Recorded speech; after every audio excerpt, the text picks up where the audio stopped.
So, how would you go about researching the difference in fascial tension between athletes and, say, a layperson? And what do you think? Um, what are some of the lifestyle factors beyond genetics? In terms of maybe the upbringing or the behaviors leading up to a person, who is a freak athlete who has this incredible cellular structure of the fascial matrix in their plantar fascia versus someone who's maybe flat-footed or someone who's lifting a ton of weights or like what are the lifestyle factors that lead to a good like athletic arch and a lay person's arch that maybe isn't as structurally sound or less athletic. Yeah, that's a good question. Uh, so doing my years of research in the beginning, I actually interviewed a guy named Ziani. He is a French national, and he is the founder of the dunk show. Like before him, there's nobody doing the dunk show.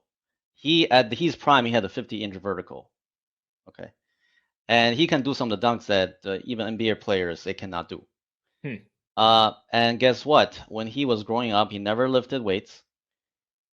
He was so poor that his family could not afford shoes. So when he was very young, he played everything barefooted. Okay, and this is the lifestyle that a lot of these elite athletes came from. If you're talking about Brazilian footballers, Hmm. when they are very young, um, they just play street ball barefooted. And when you are doing that, you're engaging your plantar fascia in a different way. However, not everyone that play barefooted turn out to be really great. Why? Because there is a difference, fundamental difference in how you engage the foot. There's many ways you can do it. There's many ways you can do it, but there is only one way that if you engage it correctly, you can build up the fascial connection from the feet to the glutes and core. And this reconfiguration, this remodeling of the fascial network makes your body incredibly strong over time. We're talking about proprioception. We're talking about how much glutes you can access. We're talking about how much deeper layer of muscle you can access in your core.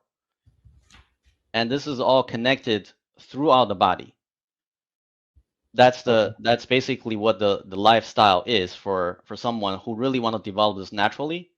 You cannot be wearing your $100 shoes and in the gym lifting weights thinking that you're going to replicate the same thing. You're not. One thing that's very important doing my research is to understand that the foot is a sensory organ. Hmm. The foot is not just okay, like this bone here. I'm just gonna boom put my foot on the floor and call it a day. No, your foot is actually just like your tongue and your eyes. Your foot need to sense, need to be stimulated neurologically with sharp things that make your brain work. This is very important. Hardness, it needs it. If you are developing your fascial, when you are not developing your foot, you are not developing your fascial network. So this is what we see today. We have $1 million poured into muscle related programs, but you still cannot replicate the elite performance. You cannot replicate what the effortless um, manner of expression of athleticism, like Michael Jordan, LeBron James, or what you see in nature in the Maasai tribes. How are they able to just jump barefooted, Hmm. bouncing like that Hmm. without big muscle masses? Okay, so this is very important to understand. So when you are developing your fascia, when you're developing your foot, this connection has to connect properly neurologically, also through the electricity, through piezoelectric effect of the fascia, to your glutes and to your core. This is how you can build up the connectivity within your body and become more holistic. And then you can apply it to the sports.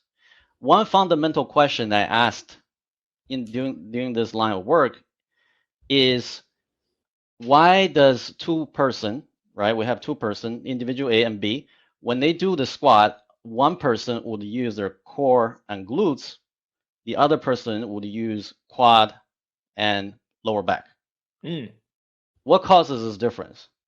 Is it because this changes on the muscular side, or is this something else?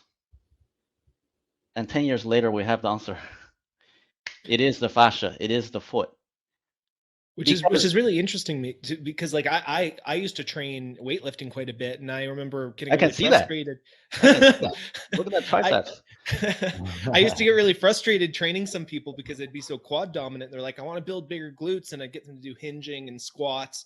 And for me, it was always pretty natural. I would use my glutes. Right? And for me, I thought it was like, oh well, like it's my weight distribution, it's my lever lengths.